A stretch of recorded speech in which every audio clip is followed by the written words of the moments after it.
Juhos Dóra vagyok, pszichológus.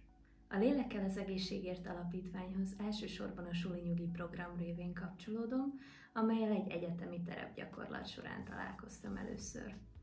Ez a találkozás egy nagyon inspiráló és magával ragadó élmény volt, amely révén nem csupán egy nagyon jól alkalmazható és jól felépített tematikát, hanem egy olyan szemléletet és közösséget is kaptam, ami igazán közel áll hozzám.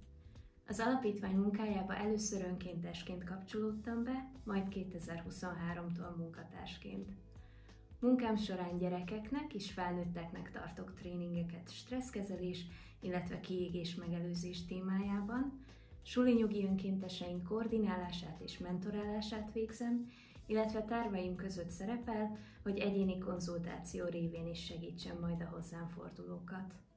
Számomra nagy öröm, amikor munkám során mozgósíthatom a kreatív energiáimat, megélhetem az egymással való kapcsolódás és az egymástól való tanulás örömét, és ezekből bőven van az alapítványi munkám során minden nap.